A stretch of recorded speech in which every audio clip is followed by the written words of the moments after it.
Hello everyone, this is Shobek and today we will start chapter number 6, that is every drop counts.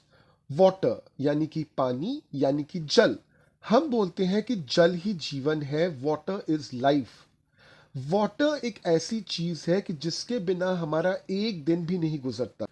We require water for drinking, we require water for washing, we require water for various other activities. All the living organisms basically require water. तो बिना पानी के जीवन संभव नहीं है. तो पानी बहुत इंपॉर्टेंट है, इसका महत्व बहुत ज़्यादा है. तो हम चैप्टर नंबर 6 में एक कहानी पढ़ेंगे जिसके ज़रिए पढ़ेंगे कि कैसे हमारे पूर्वजों ने इस पानी के इंपॉर्टेंस को समझा और पानी को किस तरह से उन्होंने संभाला. And that is the way in which they have proven and they have told us that every drop counts. So let us come to page number 51, in which we will start a story.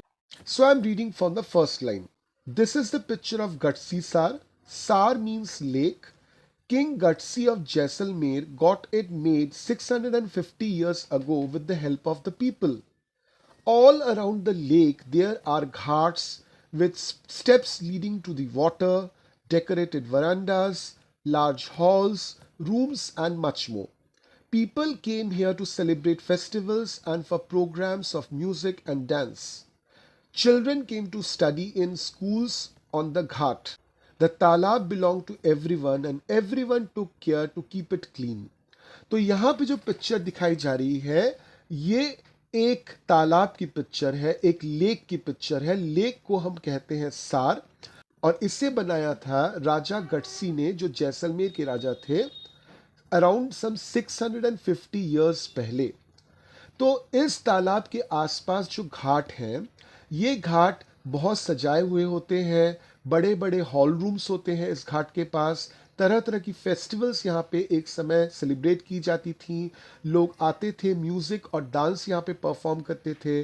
बच्चे इस घाट पे लगे हुए school में पढ़ते थे और सबकी जिम्मेदारी थी इस तालाब को साफ रखने की.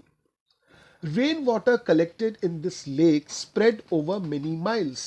It was made in such a way that when the lake was full, the extra water flowed into another lake at the lower level.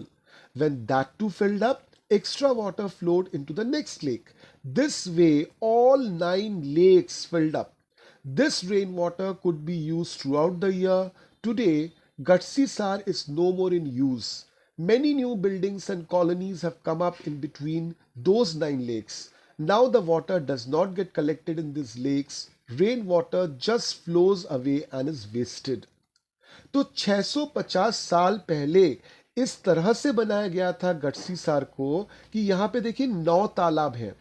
इन तालाबों को ऐसे बनाया गया था कि बारिश का पानी जब पहले तालाब को भर चुका होता था तो वो पानी ओवरफ्लो करके दूसरे तालाब पे पहुंचता, वहां से तीसरे पे, करते करते इसी तरह से बारिश के पानी से 9 तालाब जो है वो भर जाते थे. ऐसा क्यों किया जाता था वहां पे? क्योंकि समझने की कोशिश कीजिए, हम कहाँ की कहानी बता रहे हैं? जैसलमेर की. एंड जैसलमेर कहाँ पे है? राजस्थान में है. इस जगह पे बारिश बहुत कम होती है. इस जगह पे पानी की बहुत दिक्कत होती है.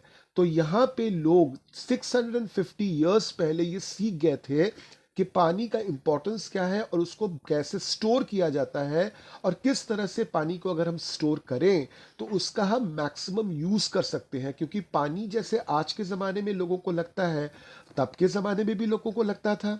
तो किस तरह से उन्होंने पानी को स्टोर किया, किस तरह से उन्होंने पानी को इस्तेमाल किया, ये हम एक बहुत परफेक्ट एग्जाम्पल दे सकते हैं गटसीसार से. मगर आज की तारीख में अगर बात करें तो ये जो 9 लेक्स बने हुए हैं ना, इनके बीच में बहुत सारी बिल्डिंग्स, बहुत सारी कॉलोनीज बन गई हैं. तो आज के दिन में वो सिस्टम और रहा नहीं कि एक तालाब भरेगा, उसका पानी दूसरे को भरेगा, उसका पानी तीसरे को भरेगा, करते करते 9 तालाब भरेंगे. आज के दिन में इस तरह से कलेक्शन ऑफ वाटर होता नहीं है और पूरा का पूरा रेन वाटर जो है वो वेस्ट चला जाता है. चले आते हैं पेज 52 में. यहां पे हम बात करेंगे अल बरूनी की. तो कौन थे ये अल बरूनी? More than 1000 years ago, a traveler came to India. His name was Al Baruni. The place that he came from is now called Uzbekistan. Al-Baruni carefully observed and noted down the details of all that he saw. He wrote specially about those things that he found very different from his own country. Here's a part of what he has wrote about ponds of that particular time.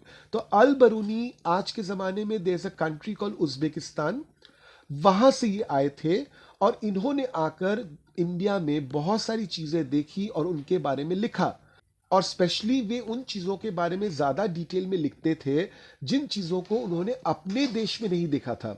और क्या लिखा था उन्होंने यहाँ के तालाब के बारे में? The people here are very skilled at making ponds, my countryman would be surprise to see them. They pile up huge rocks and join them with iron rods to build chabutras all around the lake. Between these, there are rows of long staircases going up and down. The steps for going up and coming down are separate, so there is less crowding. Today, when we study history, we can learn a lot about those days from the writings of Al-Baruni. तो देखिए अल-बरूनी की तस्वीर भी यहाँ पे दी हुई है। ये एक 1973 का एक स्टैम्प रिलीज हुआ था उनके जन्म के 1000 इयर्स सेलिब्रेट करने के लिए। तो अल-बरूनी ने लिखा कि मेरे देश के लोग, अगर तुम इंडिया के लोगों को देखोगे ना तो तुम आश्चर्य में पड़ जाओगे। यहाँ के लोग इतने बुद्धिमान होते हैं कि बड़े बड़े पत्थर ले आते हैं, उन्हें आयरन रॉड से जोड़ते हैं और ऊंचा ऊंचा चबूतरा बनाते हैं लेक की चारों ओर।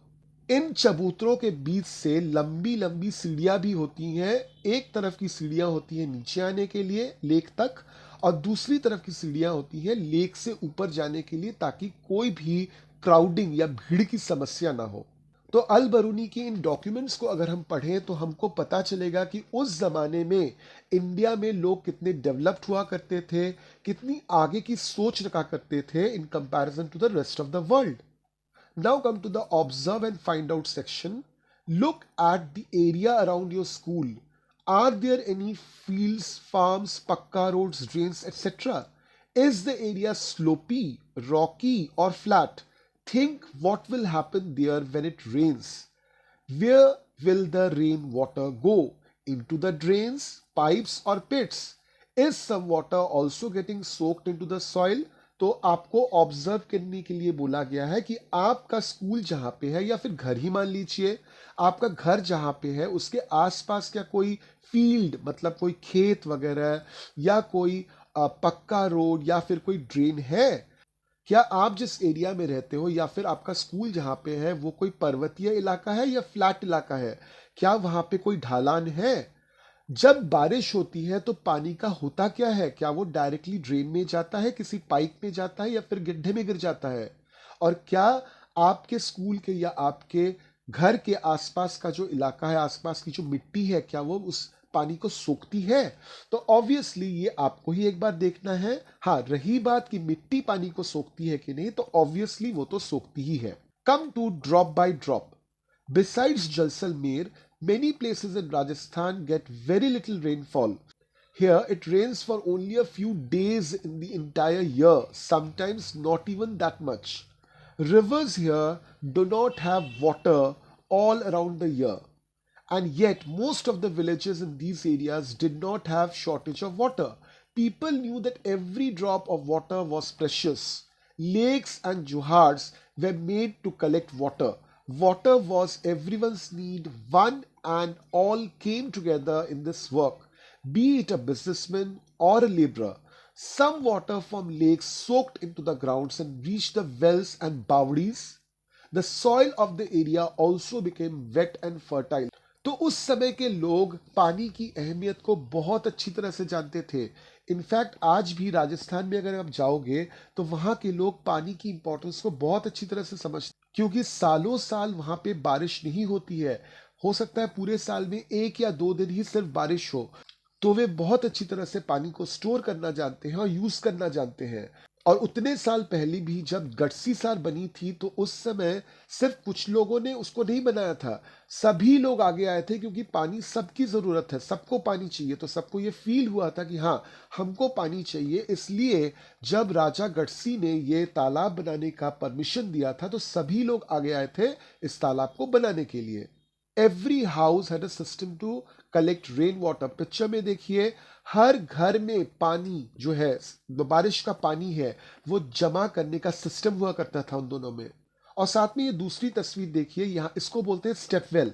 यहाँ पे नीचे पानी की बावड़ी बनी हुई है, पानी का कुआं बना हुआ है, और वहां पे सीढ़ियां बनी हुई है ताकि लोग प्रॉपरली नीचे आ जा सकें पानी को पाने के लिए। चले आते हैं पेज 54 में। Long ago people use to make long journeys with their caravans of animals and goods. People felt it was good thing to give water to thirsty travellers, thus they built many beautiful step wells. तो ये step Wales जो है राजस्थान में या बहुत सारी जगहों पे ऐसे बनी हुई आपको मिलेंगी। क्यों बनी हुई मिलती है ये सब? क्योंकि लोग जब ट्रैवल करते थे उस समय तो अपने सामान को लेकर ट्रैवल करते थे, एनिमल्स को लेकर ट्रैवल करते थे, तो उनको पानी पीने की जरूरत पड़ती थी। तो लोगों को ये पता था कि ट्रैवलर्स जो है उनको पानी पीना है, इसलिए वो लोग स्टेप वेल्स बना के रखते थे। Have you ever faced a shortage of water in your area? If yes, then what was the reason for it? तो क्या आपने कभी अपने एरिया में पानी की कमी, पानी की किल्लत महसूस की है? अगर की है तो क्या आपने कभी सोचा है कि उसकी वजह क्या है? तो बहुत समय ऐसा ही होता है कि सपोज इलेक्ट्रिसिटी चली गई, आपका घर का जो पंप है वो पानी नहीं भर पाया टंकी पे, तो पानी कम हो जाता है, पानी की दिक्कत हो जाती है। तो यहाँ पे कारण क्या है? यहाँ पे कारण है इलेक्ट्रिसिटी चले जाना। ठीक इसी तरह से बहुत सारे कारण हो सकते हैं जिसके वजह से कोई भी एरिया हो सकता है जो पानी की किल्लत से, पानी की दिक्कत से गुजर रहा है। Talk to your grandmother और any elderly person, find out when they were of your age, from where did they get water for the house, has there been a change now. तो पहले के ज़माने में क्या होता था कि पानी की जो सप्लाई होती थी घर तक नहीं होती थी। कभी कभार पानी जो है वो उसका सप्लाई जो है मेन रोड तक हुआ करता था। किसी किसी जगह पे तो ऐसा सिस्टम भी नहीं था, दूर पे जाके किसी वेल से, किसी बावड़ी से पानी भरना पड़ता था। मगर आज के ज़माने में जनरली आपको ये नहीं दिखेगा। थोड़े से गांव की तरफ जाओगे फिर भी आपको दिखेगा, कि शहरों में ऐसा आपको नहीं दिखेगा। ऑलमोस्ट सभी घरों में अभी नल का पानी आता है। What kind of water arrangements were made for travelers? तो अगर आज के ज़माने में भी आप अगर धूप में बाहर निकलते हो तो थोड़े देर देर में आपको प्याऊ मिलेगा। प्याऊ मतलब जहाँ पे लोग ऑफर करते हैं दूसरे को पानी। तो इसके साथ कुछ दूर दूर तक कुछ जगहों पे आपको कूलर्स मिल जाएंगे, पब्लिक कूलर्स मिल जाएंगे, पब्लिक ड्रिंकिंग सिस्टम मिल जाएगा कि जहाँ पे जाके आप पानी पी सको। तो पहले के ज़माने से काफ़ी सुधार हुआ है आजकल, मगर हाँ, ट्रेडिशन वही है जो पहले के ज़माने में हम फॉलो करते थे। चले आते हैं कस्टम्स रिलेटेड टू वाटर पे। Even today people get water from very old lakes, dharas, step wells and naulas. Many customs and festivals are related to water. At some places, whenever lakes are filled up with rainwater, the people gather around the lake to celebrate. यहाँ पे एक picture है, आप देख सकते हो। ये picture basically Uttarakhand की है। ऐसा नहीं कि सिर्फ उत्तराखंड में ही ऐसा होता है, ऑल ओवर इंडिया में ही ऐसा होता है, क्योंकि हमारी ट्रेडिशन है कि हम नेचर को बहुत इंपॉर्टेंस देते हैं। तो कोई भी लेक हो, कोई भी धारा हो, कोई भी स्टेपवेल हो, या कोई भी ऐसा कुआं हो कि जहाँ पे पानी भरा हुआ होता है, जनरली हम उस जगह की पूजा करते हैं। तो ये हमारे ट्रेडिशन में है, कस्टम में है। Come to page number 55। Do you have some special pots of water at your place? Generally जैसे इस तस्वीर में भी दी गई है, लोग जब अपने घर पे पानी रखते हैं तो तरह तरह के घड़ों में, तरह तरह के पॉट्स में पानी रखते हैं। जैसे कॉपर का पॉट हो गया, तांबे का पॉट हो गया, तो उनमें ये लोग पानी रखते हैं। तो पानी का जो पॉट है वो दिखता भी बहुत सुंदर है, at the same time in pots में पानी रहता भी बहुत ठंडा है। Come to the find out section. Is there a lake, well और step well near your house और school? Visit it and find about it. तो अगर आपके घर के या फिर आपके स्कूल के आसपास कहीं पे लेक, कुआं या स्टेप वेल है, तो वहां जाके आप इन सवालों के आंसर्स देख सकते हैं। How old is it? Who got it build? कितना पुराना है, किसने बनाया? What kind of buildings are around it? किस तरह की बिल्डिंग्स उसके आसपास हैं? Is the water clean? Is it clean regularly? क्या उसका पानी साफ है? क्या पानी को रेगुलरली साफ किया जाता है? Who all use the water? कौन कौन लोग इस पानी का इस्तेमाल करते हैं? Is there any festival celebrated at this place? क्या कोई त्योहार इस कुएं के आसपास या लेक के आसपास सेलिब्रेट की जाती है? Is there any water today और इज इट ड्राई? क्या उसमें अभी भी पानी है या वो सूख चुका है? तो देखिए, अगर बहुत पुरानी वेल है, मतलब कुआं है, तो जनरली कभी कभार क्या होता है कि उसका पानी सूख जाता है। अगर कोई लेक है तो आसपास हो सकता है कोई कंस्ट्रक्शन हो गया जिसके वजह से उसका पानी सूख गया। ऐसा बिल्कुल नहीं होना चाहिए। हमें अपने पुराने जो वाटर रिसोर्सेस हैं उनको संभाल के रखना चाहिए, उनको साफ रखना चाहिए, उसका पानी क्लीन रखना चाहिए, क्योंकि बहुत सारे ऐसे लोग हैं जो पानी, नल का पानी जो है अपने घर तक अफोर्ड नहीं कर सकते। उनके पास इतना पैसा नहीं होता कि नल का जो सिस्टम है वो अपने घर तक ला पाए। तो उनके बारे में भी हमें सोचना चाहिए। हमको इस तरह के जो पब्लिक प्लेसेस हैं जहां पे पानी मिलता है आज भी, उन जगह को साफ रखना चाहिए। Come to page number 56. Think over it. In 1986, there was no rain in Jodhpur and the surrounding areas. People remembered the old and forgotten step well. They cleaned the step well and more than 200 trucks of garbage was taken out of it. People in the area collected money. The thirsty town got water from the step well. After a few years, it rained well and again the step well was forgotten. This is the problem with us human beings. हमको जब ज़रूरत पड़ती है तब हमको चीज़ें याद आती हैं, ज़रूरत ख़त्म हम चीज़ों को भूल जाते हैं। यहाँ पे जो कहानी है ये 1986 की कहानी है, जब जोधपुर में कोई बारिश ही नहीं हुई थी। वहां पे बहुत सारे स्टेप वेल्स थे, तो लोगों ने सोचा कि बारिश तो हुई नहीं है, पानी की बहुत दिक्कत है, पानी चाहिए। तो उनको फिर एक भूला हुआ स्टेप वेल, जिस स्टेप वेल को यूज कोई नहीं करता था, बहुत पहले बना हुआ था, वो याद आया। लोगों ने बाकायदा पैसा जुगाड़ किया, उसको साफ किया, पानी उसका साफ किया, यूज किया। मगर ठीक 2-3 साल बाद जब वापस से प्रॉपर बारिश हुई, लोग फिर से भूल गए स्टेप वेल के बारे में। ऐसा बिल्कुल नहीं होना चाहिए, क्योंकि इस तरह से हम अपने पुरानी चीजों को वेस्ट कर रहे हैं, पुरानी यादों को वेस्ट कर रहे हैं, और इस तरह के वाटर रिसोर्सेस को हम बेकार में पॉल्यूट कर रहे हैं कि जिन वाटर रिसोर्स को अगर हम साफ रखें तो न सिर्फ हमको बल्कि बहुत लोगों को इससे फायदा होगा। Come to the discuss section. There are 2 old wells in an area where Punita lives. Her grandmother says that about 15-20 years ago there was water in these wells. The wells could have dried up because, अब देखिए किस किस वजह से कोई भी कुआं सूख सकता है। Water is being pumped up from the under the ground with help of electric motors. कभी कभार हम क्या करते हैं कि कुएं का पानी हम निकालते हैं इलेक्ट्रिक मोटर के सहारे। बहुत ज्यादा पानी निकाला गया तो ऑब्वियसली पानी का स्तर जो है बहुत गिर जाएगा और कुएं में बिल्कुल भी पानी नहीं बचेगी। Lakes in which rain water used to collect are no longer there. कुएं में जो पानी होता है, ऐसा नहीं है कि रेन वाटर उसमें जमा होता है।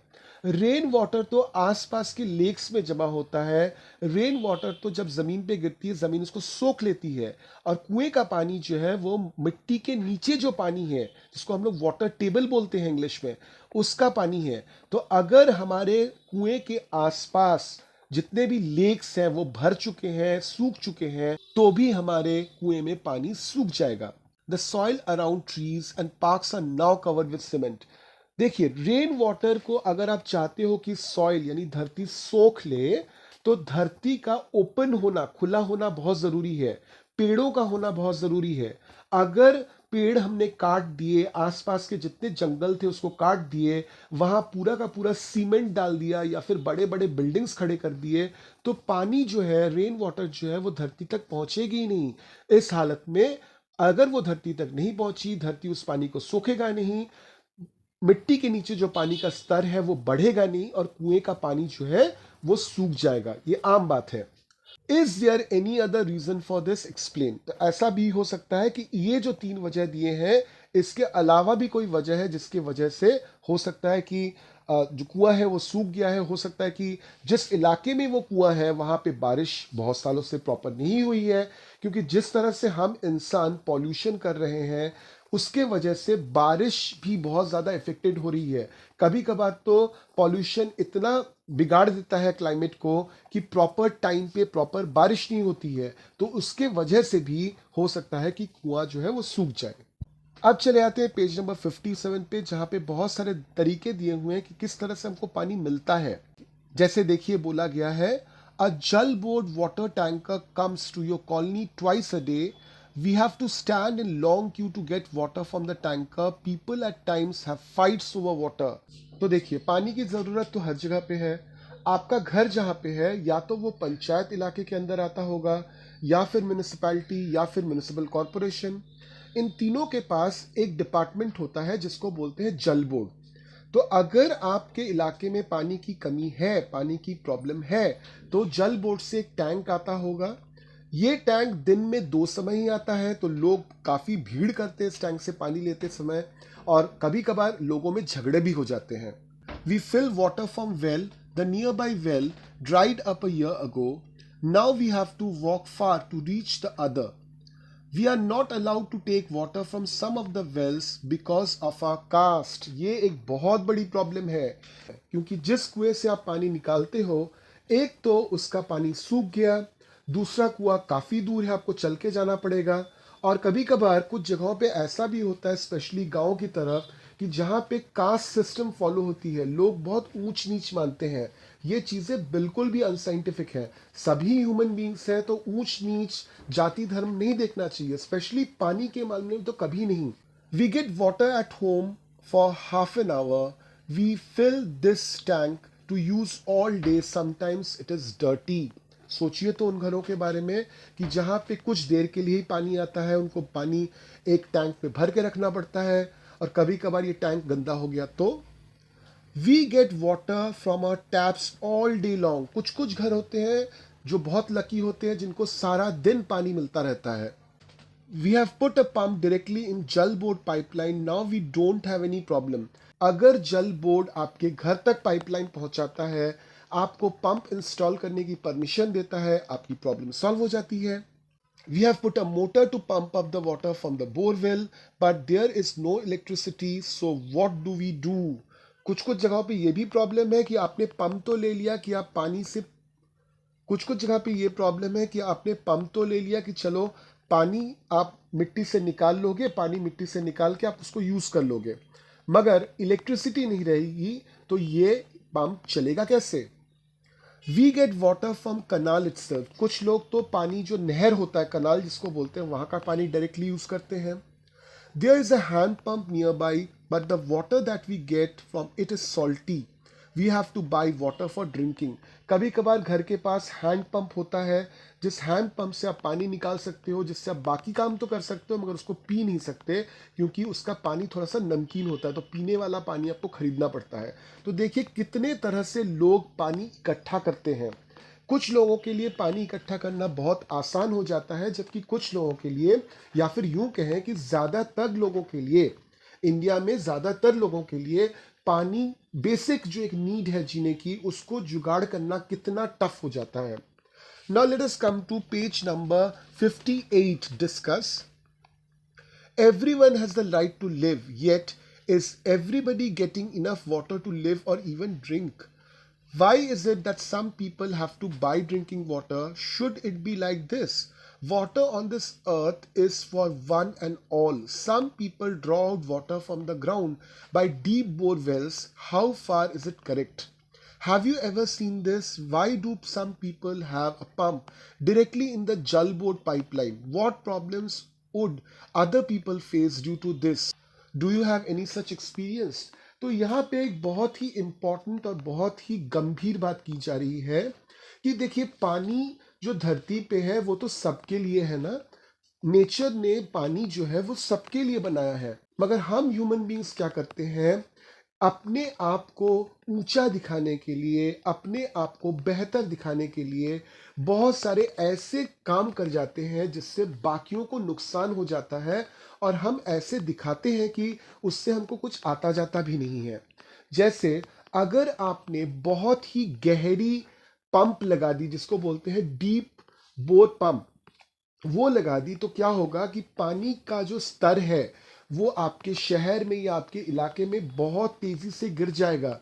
इससे क्या होगा, आप जब तक पानी निकाल रहे हो आपको तो मिल जाएगा पानी, मगर बाकी लोगों को पानी मिलने में मुश्किल हो जाएगी। एट द सेम टाइम कुछ लोग होते हैं जो मेन पाइपलाइन है, जल बोर्ड का जो मेन पाइपलाइन है, विदाउट एनी परमिशन उस पाइपलाइन को वो लोग ओपन कर लेते हैं, वहां पे एक पंप लगा के अपने घर की तरफ पानी खींच लेते हैं। इससे क्या हुआ, उस इंसान को तो पानी मिल गया, मगर जिसने पैसा देकर विथ परमिशन अपने घर तक पानी लाने के लिए उस पाइपलाइन को लगवाया था, उसको प्रॉपर पानी नहीं मिला।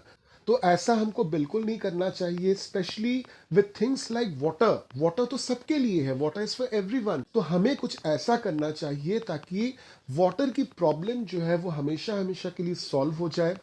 वाटर की इंपॉर्टेंस हर किसी को समझ में आए। वो वाटर को कंजर्व यानी कि इकट्ठा करना, जब वाटर ज़्यादा अमाउंट में होता है हमारे पास, उस समय उसको इकट्ठा कैसे किया जाए ताकि फ्यूचर में उसको यूज़ करें कि जिस समय हमारे पास पानी की कमी हो। ये नॉलेज अगर हर किसी को मिल जाए और एट द सेम टाइम हर किसी में अगर बेसिक ह्यूमैनिटी यानी इंसानियत जो है वो अगर आ जाए, तो ये जो प्रॉब्लम है वाटर की, ये हमेशा हमेशा के लिए सॉल्व हो सकती है। अब यहाँ पे देखिए, जल बोर्ड का एक बिल दिया हुआ है और उस बिल के बारे में बहुत सारी इंफॉर्मेशन पूछी गई है। ये जो वाटर बिल है, अगर आप किसी म्यूनिसिपैलिटी या कॉरपोरेशन, म्यूनिसिपल कॉरपोरेशन एरिया में रहते हो, तो ये वाटर बिल आपके घर तक आएगा अगर आपने जल बोर्ड का वाटर कनेक्शन लिया है। तो इस बिल में पूरा डिटेल्स लिखा होता है। ये ठीक एक इलेक्ट्रिसिटी बिल की तरह होता है, पूरा डिटेल्स लिखा होता है और वहां पे बताया होता है आखिर में कि आपको महीने का कितना पे करना है। तो आप वो पेमेंट करते जाते हो और पानी आप यूटिलाइज करते जाते हो। अगर हर इंसान जो उस म्यूनिसिपैलिटी या उस कॉरपोरेशन एरिया में रहता है और इस तरह से अगर प्रॉपरली जल बोर्ड को प्रॉपरली इन्फॉर्म करके उसका बिल लेकर पेमेंट करके अगर पानी यूज करे, तो हर किसी को प्रॉपरली पानी मिलेगा, किसी को भी ज्यादा या कम पानी नहीं मिलेगा। Now come to page number 59. It can be done. There are some groups that work hard to bring water to different areas. They ask the elders about the water arrangements in their times. They rebuild the old lakes and juhards and also build new ones. Let us now see a group. The name of the group is Tarun Bharat Sangh. This is Darki Mai. She lives in a village in Alwar district in Rajasthan. The women of the village used to spend the entire day looking for their home and animals. Sometimes it took them all night to pull water from the well for animals. In summer, when the wells dried up, they had to leave the village. Darki Mai heard about this group and asked for help. Today, the people from the group and the village decided to make a lake. The problem of food and water for animals is now less. People get more milk. They have started earning more. तो देखिए, एक कहावत है हिंदी में जिसको बोलते हैं कि जहाँ चाह वहाँ राह। अगर आप किसी प्रॉब्लम में हैं तो उस प्रॉब्लम का परमानेंट सोल्यूशन निकालिए, काम चलाऊ सोल्यूशन नहीं, परमानेंट सोल्यूशन। यहाँ अलवर की कहानी दी हुई है। Alwar is a place in Rajasthan. Rajasthan के वेस्टर्न पार्ट में जनरली बारिश बहुत कम होती है, बहुत सूखा रहता है। तो वहाँ के जो वेल्स हैं, कुएं हैं, लेक्स हैं, वो बहुत जल्दी जल्दी सूख जाते हैं। तो यही प्रॉब्लम अलवर में हुआ था। तो अलवर की एक औरत है, एक बुजुर्ग औरत है जिनका नाम है दरकी माई। उन्होंने एक ग्रुप को कांटेक्ट किया जिस ग्रुप का नाम है तरुण भारत संघ। तो इस ग्रुप को कांटेक्ट किया। इस ग्रुप ने और उस गांव के जितने भी लोग थे, सबने मिलकर एक परमानेंट सोल्यूशन निकाला उनके पानी के प्रॉब्लम का। गर्मी के समय होता क्या था कि सभी तालाब सूख जाते थे, सभी कुएं सूख जाते थे, तो औरतों को बहुत दूर दूर तक जाके पानी खोजना पड़ता था अपने एनिमल्स के लिए, कभी कभार घर के कामों के लिए। तो परमानेंट सोल्यूशन क्या निकाला गया कि सभी गांव वालों ने इस ग्रुप के साथ मिलकर एक तालाब खोदा और बारिश का पानी उसमें इकट्ठा किया। अब क्या हुआ, अगली बार से जब बारिश हो गई, तालाब में पानी भर गया, तो लोग इस पानी को यूटिलाइज करने लगे और उनको परमानेंट सोल्यूशन मिल गया। तो इसलिए आपको दिखेगा कभी कभार क्या करती है सरकार जो है, गवर्नमेंट जो है, पुराने जितने भी सिस्टम्स हैं, पुराने जितने भी वेल्स हैं, पुराने जितने भी लेक्स हैं, उनको बीच बीच में रिपेयर करवाती है, साफ करवाती है। कभी कभार होता है क्या है कि गवर्नमेंट की तरफ से स्ट्रिक्ट इंस्ट्रक्शन रहता है कि इस एरिया में, इस लेक के पास या फिर इस कुएं के पास आप बिल्डिंग्स नहीं बना सकते, आप डीप ट्यूबवेल्स नहीं लगा सकते। इससे क्या होता है कि गवर्नमेंट हमको एक प्रोटेक्शन सी दे रही है कि पानी की कमी हमको फ्यूचर में फेस ना करना पड़े। तो यहाँ पे खत्म होता है हमारा चैप्टर नंबर 6। हमने पढ़ा कि पानी बहुत ज़रूरी है, हर किसी के लिए ज़रूरी है, चाहे वो इंसान हो या कोई जानवर हो। वाटर को अगर हम थोड़ा सा सोच कर, थोड़ा सा प्लान से यूज़ करें तो क्या होगा कि फ्यूचर में हमको प्रॉब्लम नहीं होगी इस पानी की, और अभी जो प्रॉब्लम फेस कर रहे हैं उससे भी निकल के आ जाएंगे। जितने भी पुराने हमारे टैंक्स हैं, पुराने लेक्स हैं, उनको हमको साफ रखना चाहिए, क्योंकि ऑब्वियसली उनको बनाया था बुजुर्गों ने तो यही सोच करना कि पानी की कमी अगर हुई तो उसकी भरपाई कैसे हो। तो हमको उन चीज़ों को वापस से रिविजिट करना चाहिए, उनको साफ कर लेना चाहिए, क्लीन करना चाहिए और उनको यूज़ करना चाहिए। और साथ में हमने बहुत इंपॉर्टेंट बात पढ़ी कि पानी जो है, चूंकि ये हर किसी की ज़रूरत है, हर किसी को चाहिए और हर किसी के लिए हमारे नेचर ने ये पानी दिया है, इसलिए इस पे सबका इक्वल हक है, सबका इक्वल राइट है। तो हमने और एक बहुत इंपॉर्टेंट बात पढ़ी कि किसी भी तरह के गलत प्रैक्टिसेस को फॉलो नहीं करना चाहिए, ताकि हमारी जो पानी की ज़रूरत है वो तो पूरी हो जाए मगर नुकसान किसी और का हो जाए।